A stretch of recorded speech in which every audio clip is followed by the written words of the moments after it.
Good morning sa inyo mga kababayan. So ngayong araw na ito mga kababayan ay pupunta po kami ng partner ko doon sa kanila, doon sa Ihimeken. Kasi nga po kukunin namin yung ibang gamit niya na naiwan.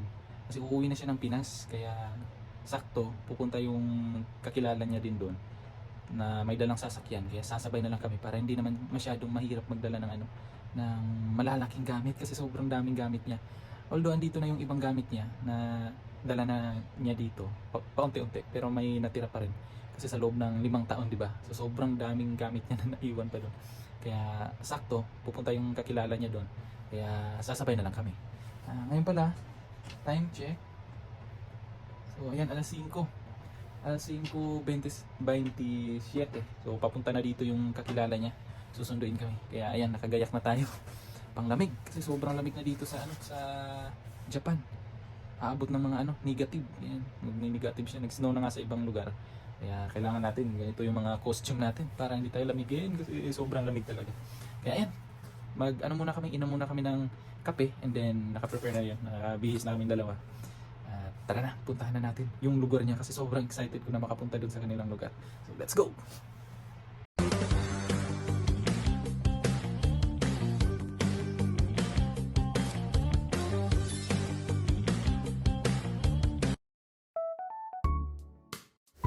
Ayan mga kababayan, ngayon lang po ako naka-video kasi kanina kasi nang galing kami dun sa apartment is medyo madilim pa siya, kaya hindi pa natin kita yung labas. Ngayon medyo maliwanag na, kaya nag-video na tayo, no? Para ma-share ko rin sa inyo yung ganda ng nadadaanan namin papuntang Ehime. So ayan po, medyo foggy po sa labas at yung mga kahoy medyo nag-iiba na po siya. Dito nga po pala tayo galing, no? Sa Nagoya, and then papunta tayo dito. Andito na tayo sa Kobe, and then papunta tayo dito sa Ehime, sa Matsuyama. So mga nasa 8 hours din yung biyahe papunta diyan. So hindi po siya ganun kalapit, di ba? Malayo po 'yan. Kaya bilib ako sa driver namin. Talagang antibay. Babae siya pero napakatibay magmaneho. Eto dito banda malapit na to sa mama nung driver namin, si Diana. So dadaan kami mamaya sa kanila kasi nga po may kukunin, and then doon na rin po kami kakain ng tanghalian kasi medyo gutom na, kaya na pag-isipan namin or na napagkasunduan na doon na kakain para 'di ba? At least mainit namin yung dalang pagkain kasi may baon sina Yansky and si Diana. Kaya yun, iinitin na lang namin dun sa bahay ng mama ni Diana para makakain din ng mainit, di ba? At mahirap din although sanay tayong kumain sa gilid ng kalsada, gawa ng dati nga nung mga kasama pa tayo sa misyon. Kasama sina Sir Paul, sina Kuya Mang Eli, at si Peter Paul, yun yung mga trip namin. Sa gilid lang ng daanan kumakain. Kaya caring-carry yan.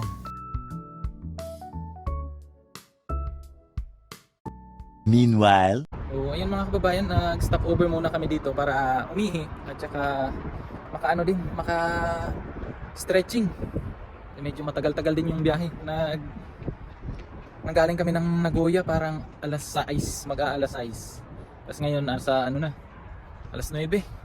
So ayan, ang ganda din kasi dito. Kaya yan, di ba? Ganda ng view. Sobrang lamig lang talaga.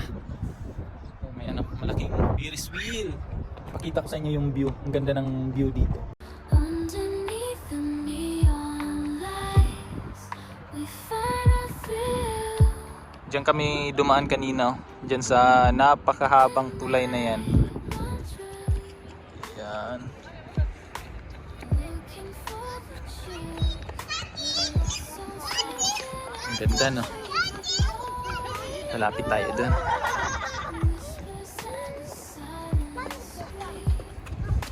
Mga bulaklak. Para siyang plastic. Nakalinya lang dito. Ang ganda. Ang gaganda nila. Ang liliit. Pero yung bulaklak? Tingnan nyo. Sobrang lamig lang talaga. Oh. May mga barko. Ang lamig. Napakalamig.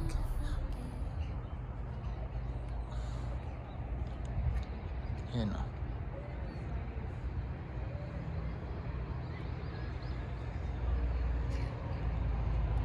Oh, diba?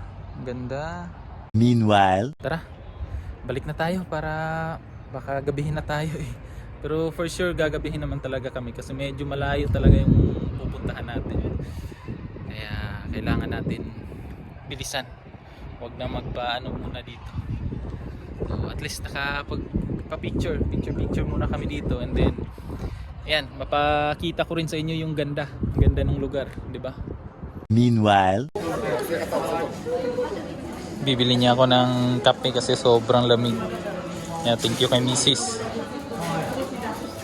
Sa mga nagtatanong pala, kinisal na kami dito. Kinasal na kami pero sa ano, bebe.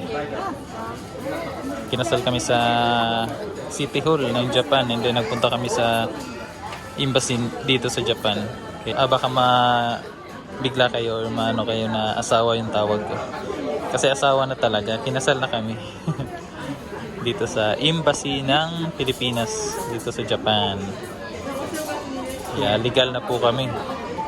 Mag-ano na lang po kami pag-uwi doon sa Pilipinas, yung yung ang tawag nito, ceremony. Yan, order muna siya ng kape para pang sa lamig. Anong kape?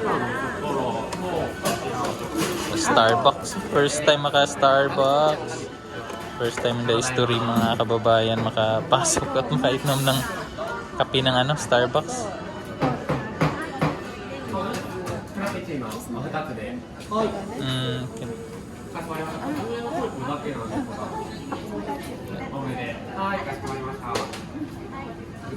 Kaya antayin lang natin.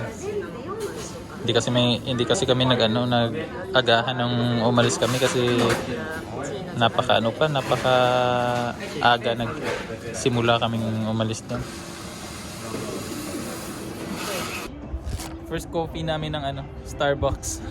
First ko talaga na makainom dito. First time niya mag-Starbucks, tapos dito pa talaga sa service area ng Awaji. Malayo siya sa Nagoya. Kasi nung nasa Pilipinas ako, ever since, hindi pa ako nakatikim ng Starbucks. Sa tanang buhay ko. Kaya first time to. First time talaga. Sa totoo lang. Nilibre. Yan, so nilibre ako ng asawa ko. Kinasal po kami dito sa Nagoya December. October 9 dito sa Nagoya. And then dun sa kami sa Kumaki, yun? Kumaki City Hall. City Hall, and then nagpunta kami ng Philippine Embassy para siyempre sa natin, report sa bansa natin, di ba? Kasi yung kasal na nandun sa Kumaki, para yun dito sa Japan. Kaya kailangan namin i-report doon sa Pilipinas para sa Pilipinas din, ma-register kami. Kaya ayan, kasal na po kami. Kaya sa mga nagtataka bakit asawa yung tawag ko dito, kasi asawa ko naman po talaga na siya. Hindi lang namin sinabi sa inyo kasi nga gusto sana namin na masabi sa inyo nung yung sa ceremony ba. Kasi gusto namin ipaalam or i-public, kaya lang marami kasing may mga nagko-comment na ganyan na ba't daw asawa yung tawag ko, fiancé pa daw dapat kasi engagement lang yung yung nangyari. Kaya ayan, sana malinaw na po. Ayun po. So coffee muna kami kasi ang lamig, sobrang lamig. Para ma-experience natin tong yung Starbucks. First time in the history. Grabe. First time. Thank you. Love you. Diba? So, coffee muna. meanwhile, Ayan, nakapagpahinga na po kami. Nakainom ng kape at handa na namang bumiyahe sa Ehime para makuha na yung mga gamit ng asawa ko doon at makauwi na siya ng Pilipinas. Sa 9 pala yung uwi niya sa Pinas, kaya medyo malapit na din kasi ang bilis ng panahon ngayon eh. Hindi mo na mamalayan, wala na. Next time ako na naman yung uuwi. Ayun tingnan niyo yung dagat, di ba ang ganda. Ang daming isla-isla. Sa kanila din kasi, isla din yun. Kaya papunta dun, sasakay din kami ng ferry. Tatawid sa isla, papunta sa kanila. Ay, tatawid ng dagat, papunta sa kanila. Ayan, oo. Sobrang ganda. Kaya lang medyo makulimlim eh. Mas maganda sana to kung yung maaraw siya para maganda yung yung view talaga. Pero ganun pa man, baka bukas maganda siya. 'Di ba? Walang kasawa-sawang yung bridge. Kung makikita nyo parang itsura lang yung yung daan na dinaan namin. Kasi same lang yung mga design ng bridge nila eh. 2,000 years later. Kanina lalo.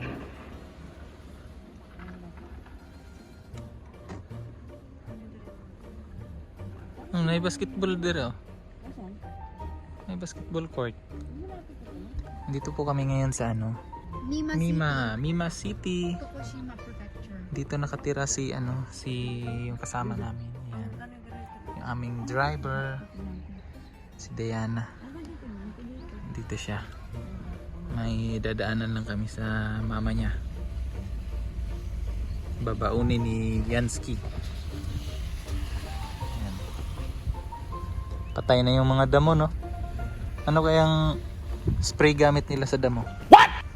Really? Pati puno patay eh. Legit.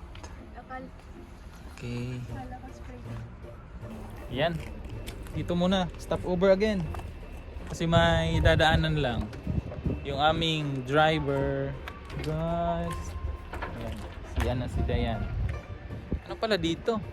Yung more on mga mga anong tawag dito? Agriculture. Yan mga agriculture siya. Ang laki ng sasakyan. Ayan ang laki ng sasakyan. Ayan hala, ibon. It's a bird. No, it's a plane. It's Superman. Ayaw, di ba? Grabe lamig, no? No, mas malamig dun sa Look at that. Gifo. Yung, Ay, snow. snow. Yung snow. Yun yung bundok. May snow. May snow. Ayan yung kasama namin, 4 pala kami ngayon. 4 kami na bibiyahe. Ano kayang ginagawa nila dyan? Gagawa ng daan. Kinang sasakyan? Oh? May ginagawa siguro dyan. Bahay?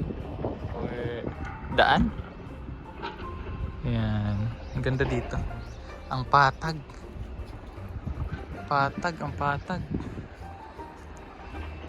So, mga ilang oras na tayo, be? Nagbiyahe. 6 hours. 6 hours na kami nagbiyahe. Ha? Ano? Anong meron? Uwak! Oh! Patay? Tulog. Ay, tulog ang uwak. Nilalamig ang uwak. What? May uwak, Ay, hindi. Ano yan eh? Yung kahoy, ginawang uwak. Ay, ginawang uwak. Kahoy siya. Artificial. Pang siguro yan. Pangtakot sa uwak. Takot sa buhay. Ala, ayaw ma-open. Akitin natin. Hindi naman. Ladugawan og iring, uy. Hoy! Ayaw pag-ausa. Grabe, ang cute, Cute ng pusa. Daming pusa nila.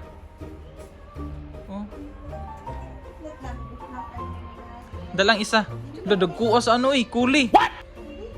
Tro. Ay, kuli ba na? Unsa na nga Broccoli. Hindi, uy. Broccoli. Yan. Ay, wala nang no? Pwede kaya dyan? Ha?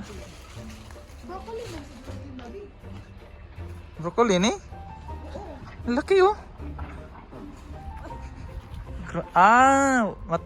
ano na siguro to? Harvest na. Oh, may mga... Ay, ayun, Broccoli. Oh, ayun, Ba? Ayun, ayun, Ito na harvest na. Wala nang Hindi. Ito, baby pa to. Meron nga, Galing, no? Tapos, ito, Parks of Parang ano yun? Yung Chinese pichay. More on farm kasi sila dito. Pichay. Ay, grabe. Ang lawak kasi ng lupa nila dito. Ang lawak ng lupain. Magsaka. Oh, ang ganda. Ganda ng ambience. Ang lalaki oh. Ang gaganda ng ano, tubo. Ang ganda ng dahon niya. Patay na yung ano. May kamuting kahoy, be. Kamuting kahoy oh. Oo, eto oh. Kamuting kahoy. Kamuting kahoy. Namatay. Tapos ano, ang alam ko, ano yan, sibuyas. Yung sibuyas ano. Yan, ano, nalanta yung mga gulay. Yung talong. Yung gabi, nalanta na. Oh, may ano, lemongrass. Pinoy nga yung nakatira dito kasi may lemongrass. Diba? So, malalaman mo na Pinoy yung nakatira pag may mga lemongrass, may mga malunggay, alagbate, ganyan. Yung palatandaan na Pinoy or Pinay yung nakatira sa isang bahay dito sa Japan. Ito pala, yung mga pusa na to, pusang gala pala to. Yung pala yun, pusang gala. Ayan. Mga gala lang yan dito. Kung sa atin nga, nabanggit ko sa inyo ng nakaraan na yung parang pangapalaboy dun sa atin, yung aso. Dito iba, yung pusa. Yan. Yan, mga ano yan. Parang anong tawag dyan, be? Yung parang wild na pusa ba? Yung pag nasa labas lang siya. Hindi sila pumapasok, parang ano din sila sa tao. So, pinapakain lang nila kaya dito sila nakatambay. Pero ang gaganda ng ano, ang gaganda ng pusa. Kung sa atin to sa Pilipinas, mahal to, yung mga ganitong pusa, tingnan nyo. Yan oh. Oh, di ba? Ang cute. Oh. Mga ano lang yan. Mga wild yan. Ayun, wild. Yung mga gala lang yan dito. Ayan oh. Ang cute ng ano niya oh. Ang cute ng tenga. Tapos pinapakain nila ng yan, chicken, mga manok. Kasi yung mama ni Diana is nasa parang factory ng manok. Mga ganon. Yung ano yan, warehouse ng manok. Yes, andun na sila oh. Nanguha ng ano, tanglad. Tanglad tsaka broccoli. Nanghingi. Ay nako. Siksik sa ano yan, sa sasakyan mamaya. Yan, may mga trini daw dito. Almost 20 na trini yung Pinoy dito. Nandito sa lugar nila. Yan, mga tanim yan ng mga trini. Kailangan muna namin to yan, no? Ipagkasya sa sasakyan kasi sobrang daming dala. Ito kasing maleta na to, dinala namin doon sa ano, sa apartment. Tapos dadalhin namin doon sa ano, sa kanila.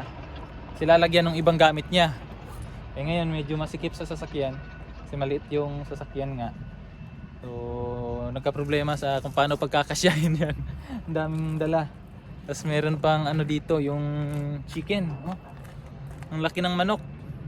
Kasi yung mama kasi ni Diana, nagtatrabaho siya sa farm ng mga manok. So, ayan. Oh, grabe ang laki. Lalaki, no? Lalaki. Dinosaur na manok na yata to eh. Hindi naman yan manok eh. Ano yan? Oh, dinosaur. Chicken. Dinosaur, guys. Dinosaur na to eh. Laki ng manok. Ano ba ito? Yeah, yung problema namin ngayon, pagkakasyahin muna namin to. Okay? Lamig.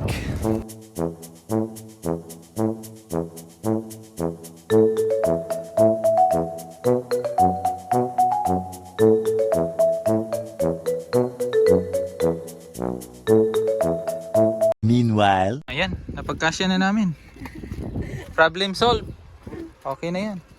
Close ko na. Wala nang Wala nang ilalagay. Oh, close na natin. Problem solved. Okay.